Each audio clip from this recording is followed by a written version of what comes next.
अस्मद्गुरुपरमगुरून्यतिवरपूर्णौ सयामुनं रामं पद्माक्षनाथषडजित्सेनेशरमारमापतीं वन्दे वन्दे वृन्दावनचरं वल्लभीजनवल्लभं जयन्ती सम्भवं धाम जयन्ती भूषणं श्रीमान् वेङ्कटनाथार्य कवितार्किकेसरी वेदान्ताचार्यवर्यो मे सन्निधत्तां सदा हृदि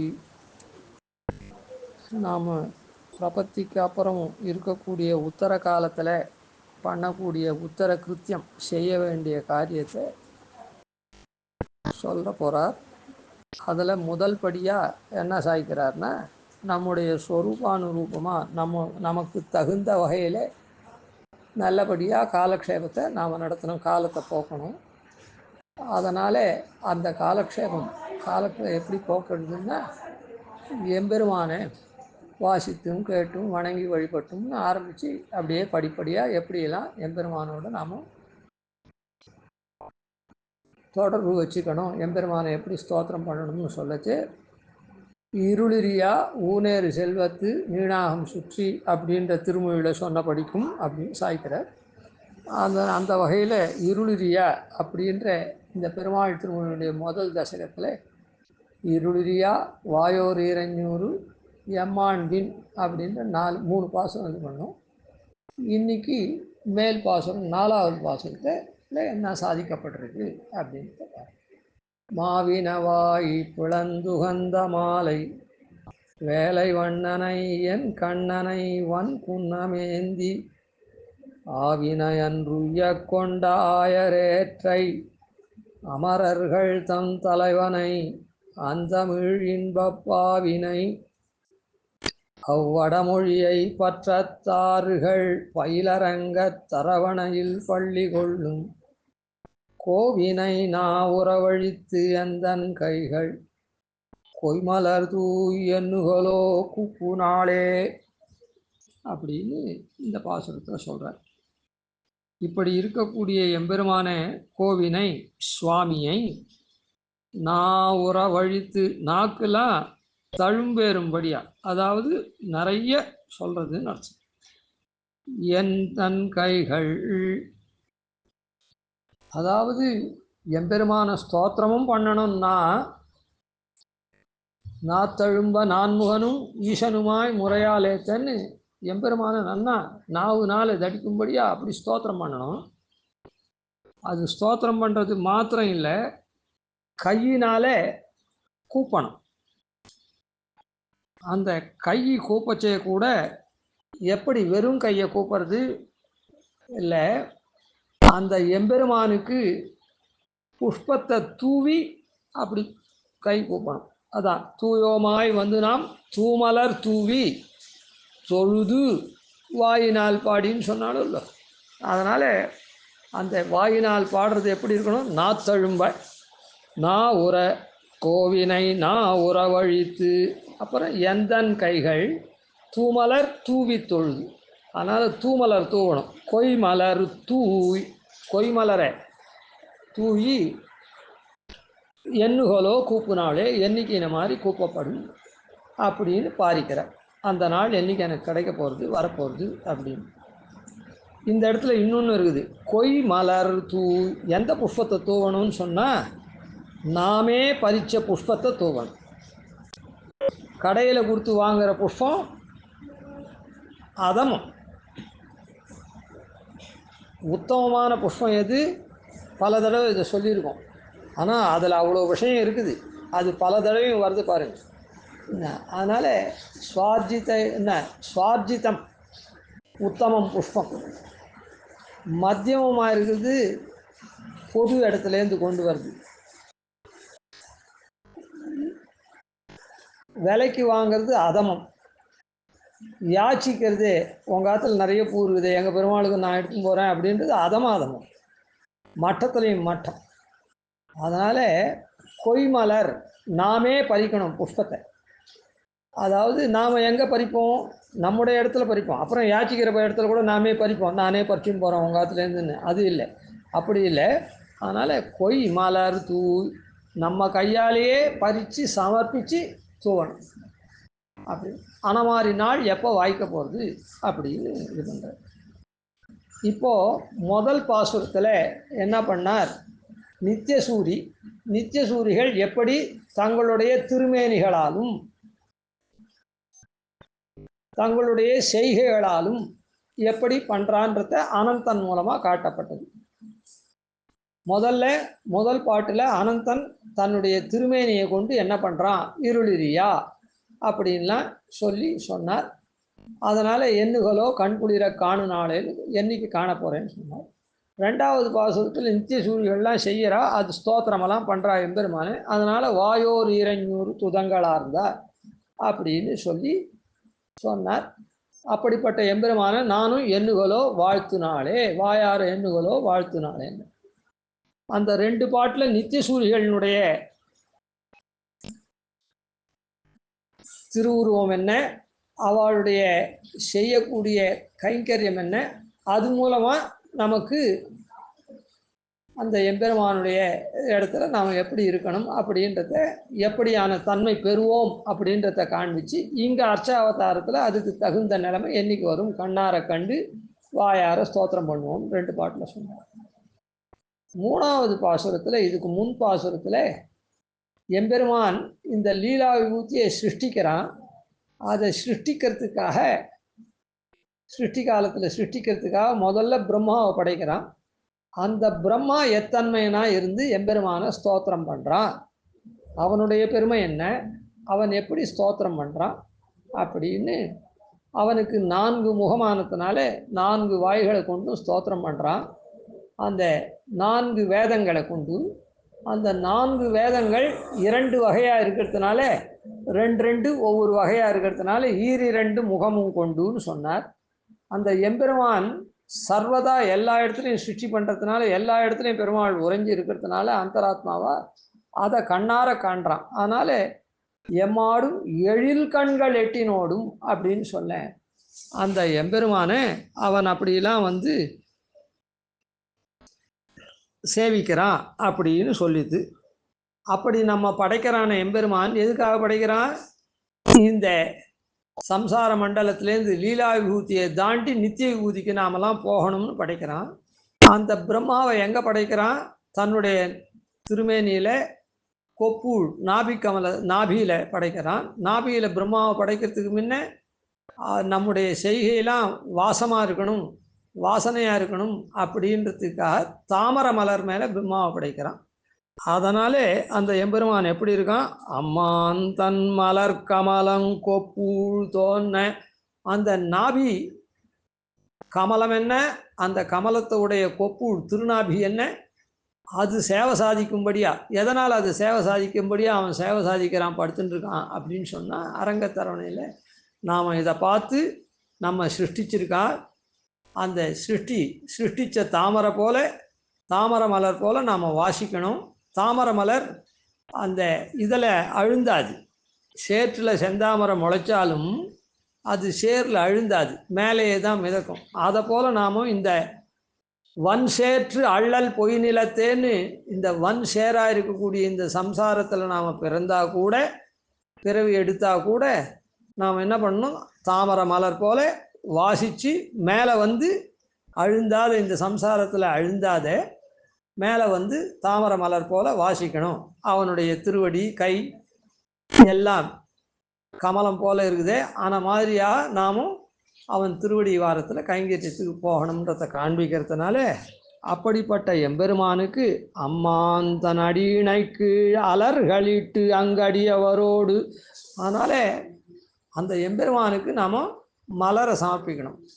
அது எதுக்கு, நாமும் அந்த மலர் போல் வாசிக்கணுன்றதுக்காக அந்த மலரை சமர்ப்பித்து, அது மாத்திரம் இல்லை, அங்கே நித்தியர்களோடு தானே நம்ம நித்திய முக்தாவோடு தானே போய் ஆனந்திக்க போகிறோம். அதே மாதிரி இங்கேயும் அடியவரோடு எண்ணுகளோ அணுகு நாடே அப்படின்னு சொன்னார்.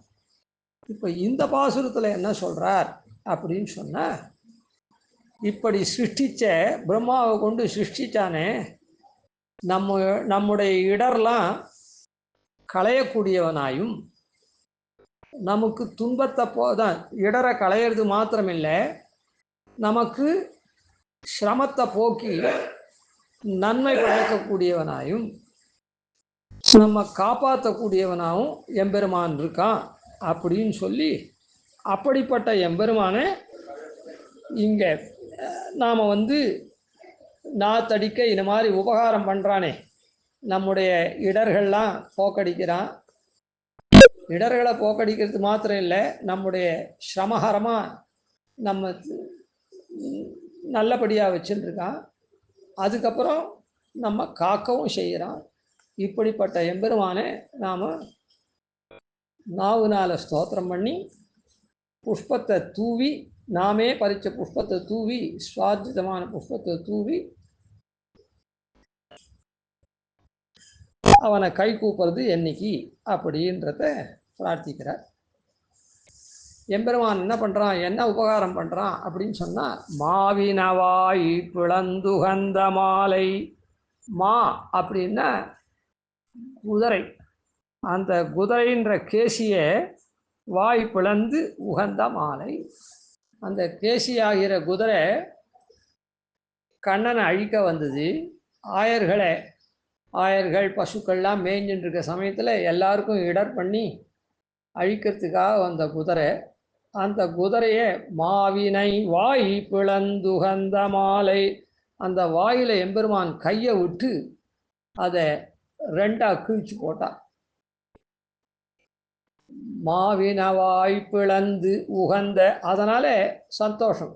என்ன சந்தோஷம் அப்படின்னு சொன்னால், நம்முடைய இடர்கள்லாம், ஆயர்களுடைய இடர்கள்லாம் இந்த குதிரை வடிவாக வந்து கேசின்ற அசுரன் ஆயர்களுக்கு தீங்கு விளைவிக்கிறதுக்காக வந்தானே, அதெல்லாம் காப்பாற்றினோம் அப்படின்னு சொல்லி, அது எதனால், உகந்த மாலை, நம்ம இடத்துல அன்பு கொண்டு இந்த காரியத்தை பண்ணத்தினால சந்தோஷமாக இருக்கக்கூடியவன். இந்த இடத்துல ஏன் இந்த விற்த்தாந்தம் சொன்னார் அப்படின்னு சொன்னால், இந்த நாம் இந்த சம்சார மண்டலத்தில் ஓடுறோம். சிருஷ்டித்த உடனே அந்நாள் நீ தந்த ஆக்கையின் வழி உழல்வேன்னு ஓடி ஓடி ஓடி ஓடி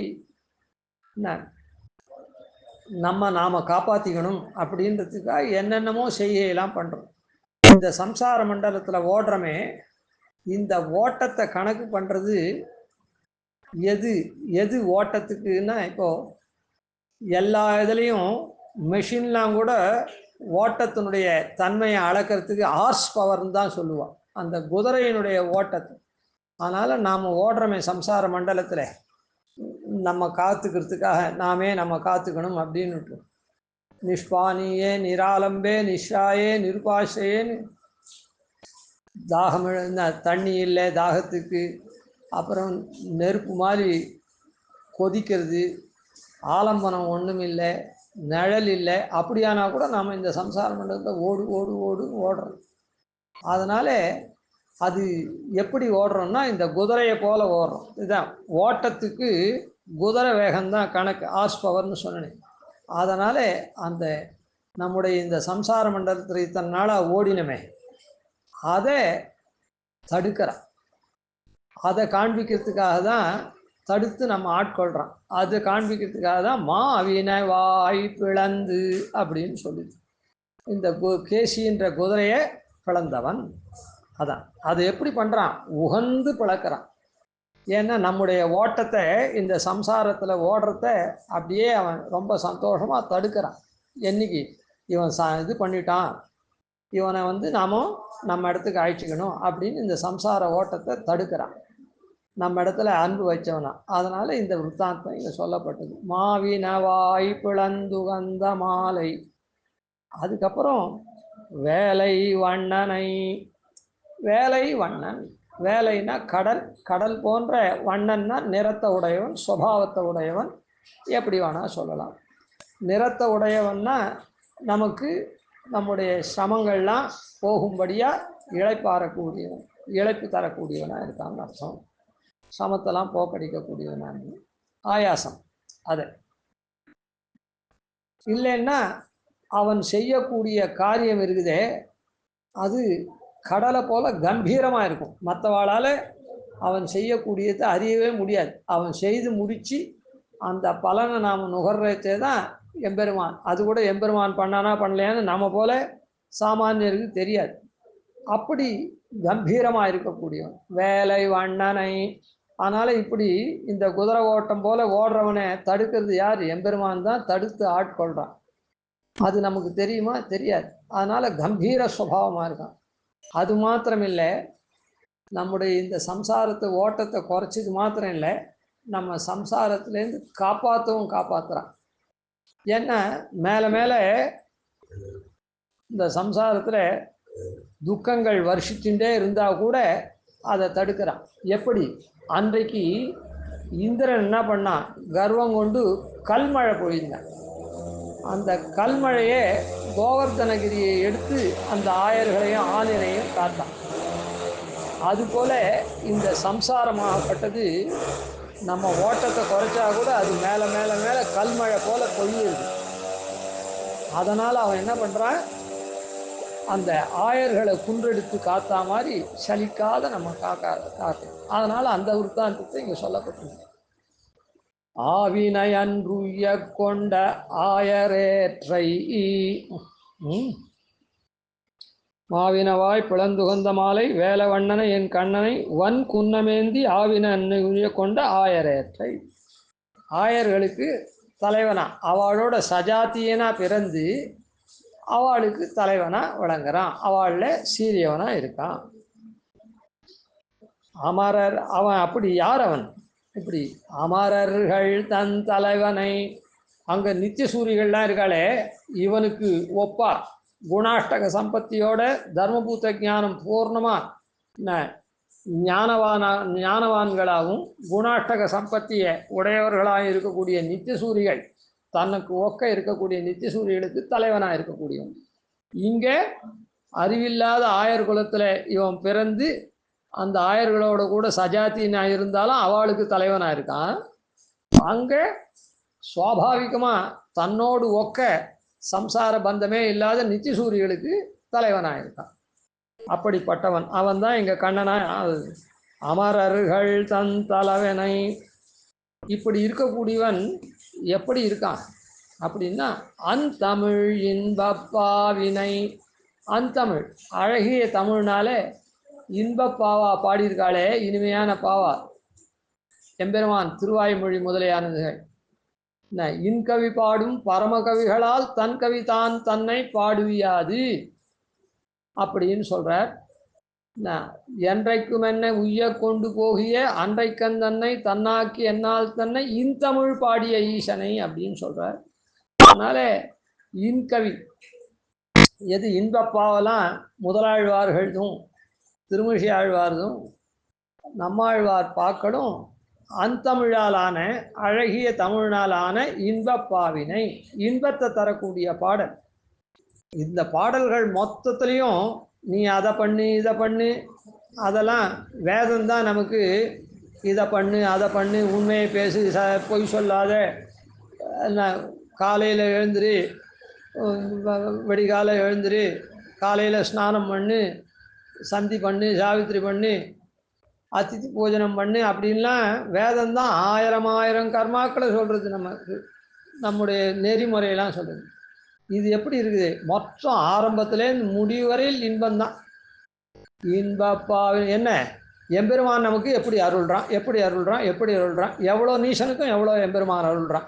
நீசனானவன் எப்படி கரையேறணுன்றது கூட கிடையாது, அது எம்பெருமான் பார்த்துக்கிறான். அப்படின்றதுனால அந்த எவ்வளோ நீசனுக்கும் எம்மா பாவியர்க்கும் விதி வாய்க்குன்னு அப்படின்ற ரீதியில் எப்படி தான் பகவத் சங்கல்பம் ஒவ்வொருத்தனுக்கும் வாய்க்கிறது அப்படின்னு அந்த எம்பெருமானுடைய சௌலபிய சௌசீல்ய வாத்சல்யாதிகளையே சொல்லக்கூடியதான அந்த, அதுவும் எதில் இருக்குது? இது எல்லாரும் தெரிஞ்சுக்கக்கூடிய அந்தமிழில் இருக்குது, அழகிய தமிழில். கஷ்டமான பாஷை சமஸ்கிருத பாஷையில் இல்லை. அதனால் இது எல்லாரும் அதிகரிக்கலாம். என்ன ஏழை ஏதலன் கீழ்மகன் என்னாது இறங்கி எம்பெருமான் அருள்றா போல இதை ஏழையும் வாசிக்கலாம். இந்த அந்தமிழ்னால் ஆன இன்பப்பாவை அவனும் இது பண்ணலாம், ஏதலனும் பண்ணலாம், கீழ்மகனும் பண்ணலாம், யாரெல்லாரும் பண்ணலாம், தெரிஞ்சுக்கலாம். அப்படிப்பட்ட அந்தமிழ் இன்பப்பாவினை அதை போல எம்பெருமான் அந்த பாவினாலே பாடக்கூடியவனாக இருக்கான். அதை போல இவனு இனிவனாக இருக்கான். எப்படி சரணாகதி வந்து சர்வயோக்கியம், அனாயாசம், அப்பிரமாதம், அனுபமம்னு அவனிடத்துல பண்ணக்கூடிய சரணாகதியும் அதே தன்மை, அவனுக்கும் அதே தன்மை. சர்வயோக்கியம் எல்லாரும் அவனை ஆசிரியிக்க முடியும், சர்வயோக்கியம் சரணாகதியும் எல்லாரும் பண்ண முடியும். அனாயாசமாக எம்பெருமானே நாம் அடைய முடியும். எம்பெருமான் கூட்ட உடனே வருவான், ஊரை சொன்னான் பேரை சொன்னான்னு. திருமாலிரும் சோழமலை என்னென்ன திருமால் வந்து நெஞ்சனரே புகுந்தான்னு அந்த மாதிரி இருக்கக்கூடியவன். அதனால் அதே மாதிரி சரணாகதியும் எளிதான தந்திரமாக இருக்கிற மந்திரத்தினால துவயத்தினால பண்ணலாம். சர்வயோக்கியம் அனாயாசமாக சரணாகதி நிமிஷ காலத்தில் பண்ணலாம். என்ன அப்பிரமாதம் ரொம்ப நாள் பண்ணாதானே இதெல்லாம் வரப்போகிறது. பெருமாளை பூஜிக்கிறதுன்றது தவறுதலே வராது. அதே மாதிரி சரணாகதி பண்ணுறதுல தவறே நேராது. அனுபமம் இதுக்கு ஒத்ததே கிடையாது. இதுக்கு எதனா உபமானம் உண்டா பெருமாளுக்கு? பெருமாளுக்கு பெருமாள் தான், ஒத்தாரை மிக்காரை இளையாமாவன். அதே மாதிரி சரணாகதிக்கு எதனா வேறு அதுக்கு தகுந்தது ஈக்குவலாக எதனா உண்டா? சரிசமமாக ஒன்றும் கிடையாது.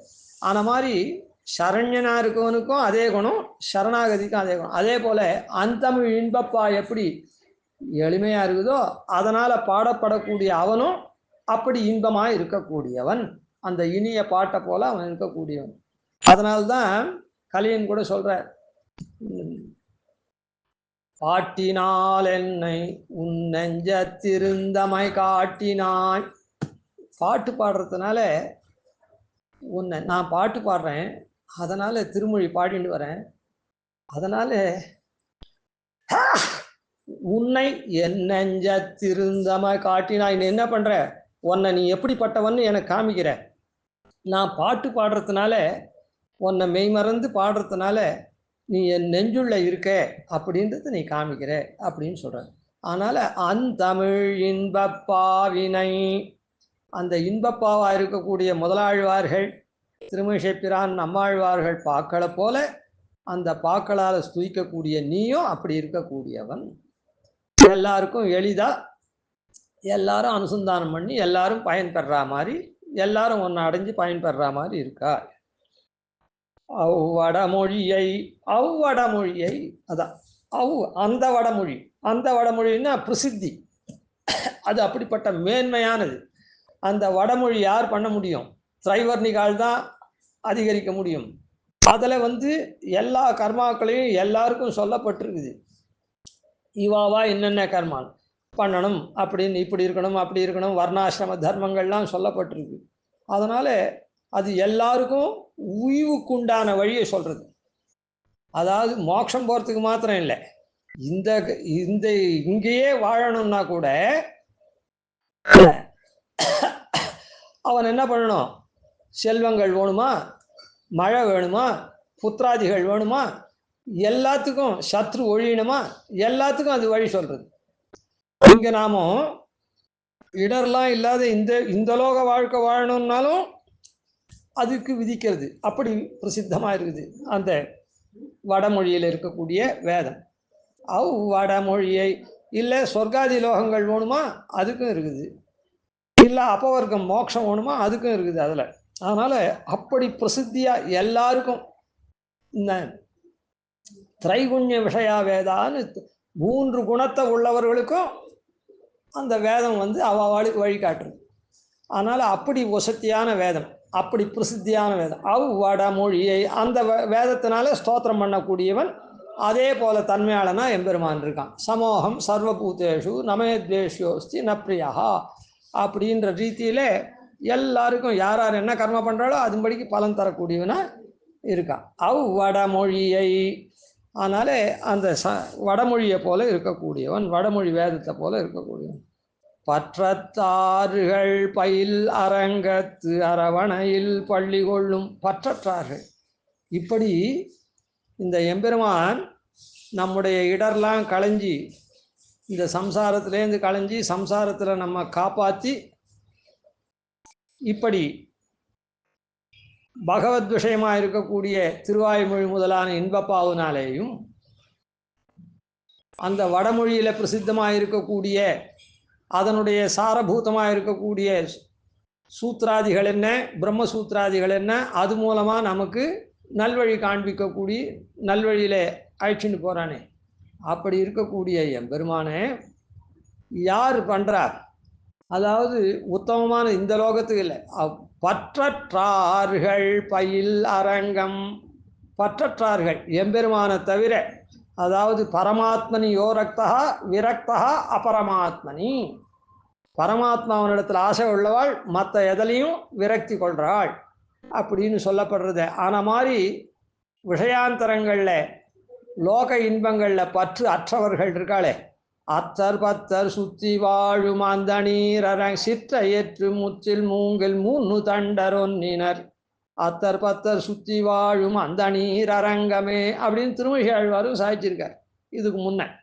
அதனால திருவரங்கம் எப்படிப்பட்டது அப்படின்னு சொன்னால், அந்த 3 தண்டர் திருதண்டிகளாக இருக்கக்கூடிய, ஏகதண்டிகள்லாம் பாஷண்டிகள், அதனால் திருதண்டிகளாக இருக்கக்கூடியவா தான் பரமஹம்சா, பரமஹம்ச பரிவிராஜகாள். அதனால் அவள் தான் பற்றற்றவா எம்பெருமானை அடையணும் அப்படின்னு. அற்றர் பற்று சுற்றி வாழும் அந்த அது ஏகப்பட்ட சன்னியாசிகள், திருதண்டி சன்னியாசிகள் வாழக்கூடியதான திருவரங்கம் அப்படின்னு அன்றைக்கே சாதிச்சிருக்கார் திருமழியாழ்வார். அப்படிப்பட்ட பற்றற்றார்கள் பயிலரங்க, அந்த பற்றற்றார்கள்லாம் வாழக்கூடிய திருவரங்கம். அந்த திருவரங்கத்தில் பள்ளி கொள்ளும் திருவரங்க தரவணையில் பள்ளி கொள்ளும் கோவினை. அப்படி இருக்கக்கூடிய சுவாமியே நான் உறவழித்து இப்படி இந்த பிறவியை கொடுத்து இந்த பிறவியில் வரக்கூடிய எம்மிடர் களைவானே அப்படின்ற ரீதியில் நம்முடைய இடர்லாம் களைஞ்சு அதுக்கப்புறம் நம்ம காக்கறானே, குன்னமேந்தி குளிர்மழை காத்தவன். அதான் குன்னமேந்தி, அந்த குன்றம் எப்படி சலிக்காத, அந்த மாதிரி எம்பெருமான் அந்த குன்றமும் சலிக்காத இருந்தது, இவனும் சலிக்காத 7 நாள் அப்படியே பிடிச்சிருந்தான். அந்த இடத்துல என்னன்னா, இதரர்கள் பண்ணக்கூடிய துன்பங்களை நமக்கு களைஞ்சான். அதாவது நல்லவர்களாக இருக்கிறவர்களும் சில சமயத்தில் இதுலேருந்து ஒரு விஷயம் சூக்ஷ்மம் தெரிஞ்சுக்கணும். நல்லவாளாக இருக்கிறவாளும் சில சமயத்தில் நமக்கு இடர்கள் கொடுப்பார்கள். கேசின்ற அசுரன் மாத்திரம் நமக்கு இடர் கொடுக்குறான்றது இல்லை, நல்லவாளாக இருக்கிற தேவேந்திரன் கூட இடர் கொடுத்தான். அப்படின்னா என்ன அர்த்தம்? நம்மோட கூட இருக்கக்கூடிய நல்லவர்களும் இடர் கொடுப்பான் நமக்கு. அதெல்லாம் எம்பெருமான் எல்லாத்தையும் அப்படியே கல்மழையை தாங்கினா மாதிரி இங்கே இருக்கக்கூடிய இடர்கள் மொத்தத்தையும் காக்கக்கூடியவன். அதனால் அவனை கோவினை நான் உறவழித்து, அந்த நாக்கு தடிக்குமாறு அவனை இது பண்ணி நாம் என்ன பண்ணணும்?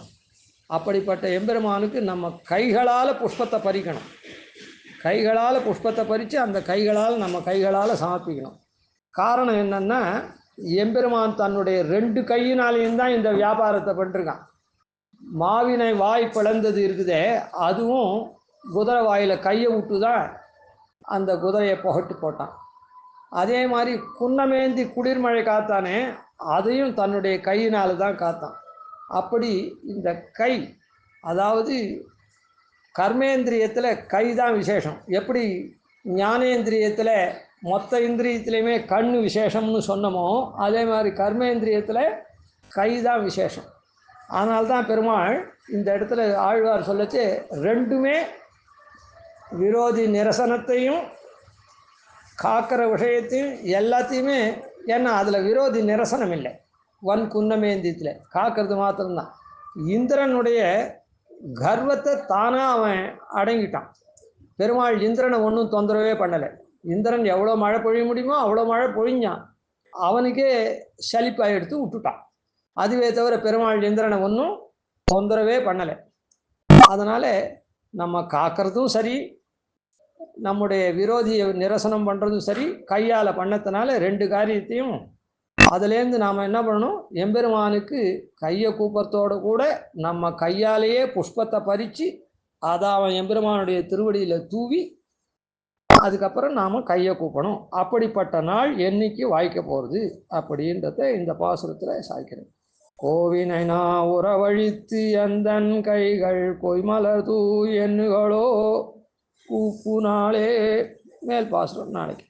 कवितार्के सिंहाय कल्याणगुणशालिने श्रीमते वेंकटेशाय वेदान्तगुरवे नमः। आदिवंशगोपादीनिधिवर्यान् भजे निशं श्रीरङ्गपूर्वसरिदित्यधीशानपदाश्रयं श्रीवत्सवंसतिलकं वन्दे श्रीकृष्णदेशिकम्।